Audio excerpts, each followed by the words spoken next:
Welcome to the kitchen, friend. Today I'm making one of our family's favorite dairy staples, goat milk cottage cheese. This is a great recipe for beginners and a simple way to use up a gallon of fresh milk from your goats. Start by gently heating 1 gallon of fresh goat milk in a stainless steel pot to 86 degrees Fahrenheit. Today, I actually just brought this milk in straight from the barn, and by the time I cleaned up the kitchen a little, it had cooled down to 86 degrees and was ready to culture. Once the milk reaches temperature, sprinkle 1/8 teaspoon of Flora Danica mesophilic culture across the surface. Let it rehydrate for a minute or two, then stir it in thoroughly. If you don't have Flora Danica culture, you can use any mesophilic culture.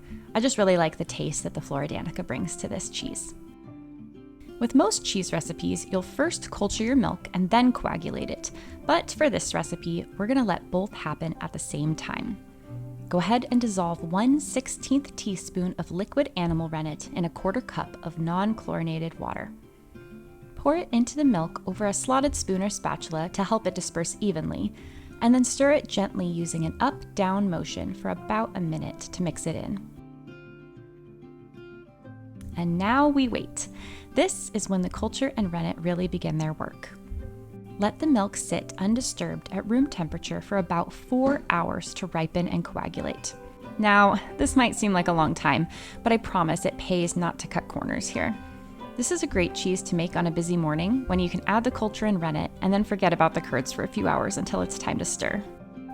Now at about 4 hours, you'll know it's ready when the curd is pulled away from the sides of the pot and is covered with golden whey. Using a long curd knife, carefully cut the curd into 1/2-inch cubes, letting them rest for a few minutes between cuts. This healing time between the cuts is especially important when working with goat milk.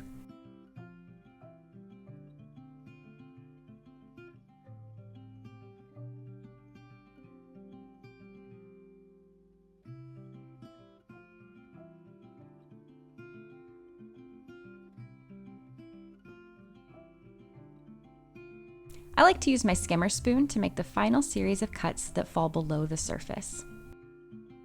I just insert the skimmer spoon about 1/2 inch down below the surface and swish it around to make the cut, and then I can repeat that until I reach the bottom. And yes, if you can't tell, I am totally eyeballing this. You're never going to get it perfect, so don't stress. Now we'll gently begin stirring the curds. We're going to do this for about an hour while gradually raising the temperature to 105 degrees Fahrenheit. So I like to break this up into 20-minute intervals, raising the temperature by about 6 to 7 degrees Fahrenheit at a time. Stir slowly and gently, and if you notice any curds that are too big, cut them down to size during this first stretch of stirring. I like to keep a paring knife on hand for this bit. Make sure you're stirring very gently. The only goal here is to keep the curds moving and avoid letting them mat at the bottom of the pot. You can see how in the beginning here, I'm really only shaking the curds on my spoon and gently keeping them moving.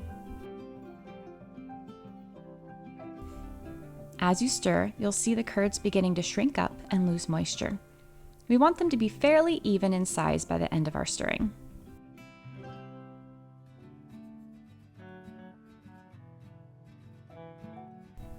So by the end of the hour, the curds have lost a lot of their moisture, but they still feel soft and springy. The texture should be somewhere between cooked egg whites and tapioca pudding. When you break a curd open, the inside and the outside should be about the same in texture.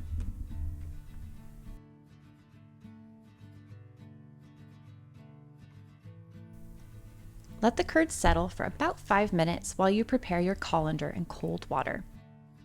I usually have to add ice to get the water cold enough. You're shooting for somewhere between 60 and 65 degrees Fahrenheit, and you're going to need about 1/2 gallon of water.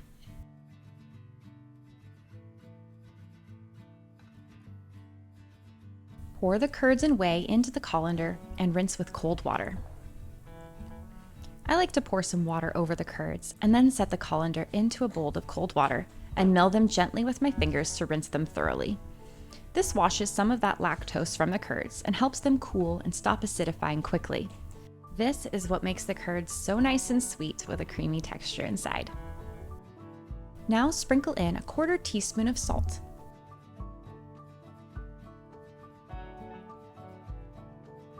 Mix it in well with your hands.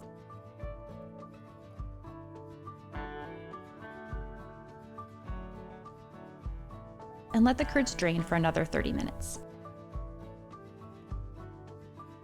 Then add the other 1/4 teaspoon of salt, and more if you like.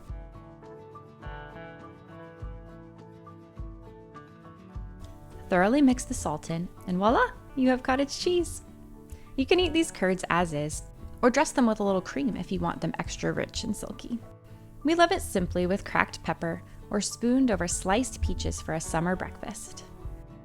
Your cottage cheese will keep in the fridge for a week or 2, or in the freezer for up to 6 months, if it lasts that long. I hope you and your family enjoy this cottage cheese recipe as much as we do. If you're ready to go deeper on your goat milk cheesemaking journey, I'd love to invite you to my live Zoom workshop coming up this July, where we'll walk through the fundamentals of cheesemaking and how to adjust your process for goat milk. It's going to be cozy, informative, and perfect for beginners or anyone who wants to level up their goat milk cheesemaking game. You can find all the details and sign-up links below. Thanks so much for being here. Happy cheesemaking!